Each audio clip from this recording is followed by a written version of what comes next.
ইমাম আবু হানিফা রাহিমাহুল্লাহ উনি হাদিস শাস্ত্রের একজন মহান ইমামই শুধু ছিলেন না, ইমাম আবু হানিফা রাহিমাহুল্লাহ হাদিস শাস্ত্রে তিনি হাফিজুল হাদিস ছিলেন।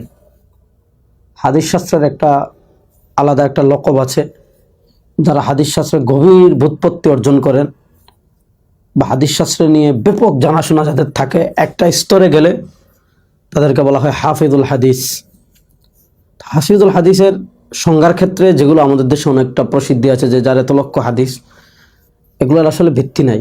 এটা নিয়ে আমি আরেকদিন কথা বলবো। আজকে যেটা বলবো, তো হাফিজুল হাদিস যে সকল মুহাদ্দিসরা হন, মানে হাদিস শাস্ত্র নিয়ে অনেক গভীর জ্ঞান থাকলে, হাদিস অনেক বেশি জানাশোনা থাকলে তাদেরকে হাফিজুল হাদিস বলা হয়। তো হাফিজুল হাদিসের জীবনী নিয়ে যে গ্রন্থ, যে বইগুলো লেখা হয়েছে, সেখানে কিন্তু ইমাম আবু হানিফা রাহিমাহুল্লাহর জীবনী অত্যন্ত সম্মানের সাথে এসেছে এবং মুহাদ্দিসগণ অকুণ্ঠ চিত্তে এই স্বীকৃতি দিয়েছেন যে ইমাম আবু হানিফা রাহিমাহুল্লাহ হলেন হাফিজুল হাদিস। উদাহরণস্বরূপ আমি কয়েকটি গ্রন্থের কথা বলি। ইমাম শামসুদ্দিন আয-যাহাবী রাহমাতুল্লাহ আলাইহি, তার কথা কিন্তু আমরা সবাই জানি।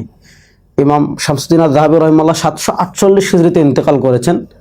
ইমাম শামসুদ্দিন আয-যাহাবী রাহিমাহুল্লাহ তিনি হাফিজুল হাদিস যারা ছিলেন তাদের জীবনী নিয়ে কিতাব লিখেছেন, তাযকিরাতুল হুফাজ। তো সেখানে তিনি ইমাম আবু হানিফা রাহিমাহুল্লাহর জীবনী অত্যন্ত সম্মানের সাথে এনেছেন এবং ইমাম যাহাবী রাহিমাহুল্লাহর মতে ইমাম আবু হানিফা রাহিমাহুল্লাহ হাফিজুল হাদিস ছিলেন। এবং ইমাম যাহাবী রাহিমাহুল্লাহ তাযকিরাতুল হুফাজ ইমাম আবু হানিফা রাহিমাহুল্লাহ সংক্রান্ত যে আলোচনাটা করেছেন, সেটা পরবর্তীতে মানাকিব আবি হানিফা ও সাহিবাহি নামে আলাদা করেও ছেপে আসছে। ইমাম জালালউদ্দিন সুয়ুতী রাহিমাহুল্লাহর কথা আমরা বলতে পারি।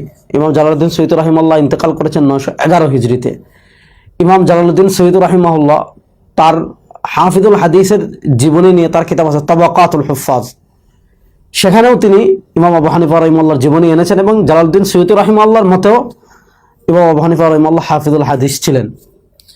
ইবনুল মিবরাদ রাহিমাহুল্লাহ, ইমাম ইবনুল মিবরাদ রাহিমাহুল্লাহ, তারও এই নামে কিতাব আছে তাবাকাতুল হুফাজ, সেখানে তিনিও কি করেছেন, আবু হানিফা রাহিমাহুল্লাহর জীবনী এনেছেন। আরো অসংখ্য ইমামগণ যারা তার মানে হাফিজুল হাদিসদের জীবনী লিখেছেন, তারা কি করেছেন, ইমাম আবু হানিফা রাহিমাহুল্লাহর জীবনী এনেছেন এবং আবু হানিফা রাহিমাহুল্লাহ তাদের নিকট হাফিজুল হাদিস ছিলেন।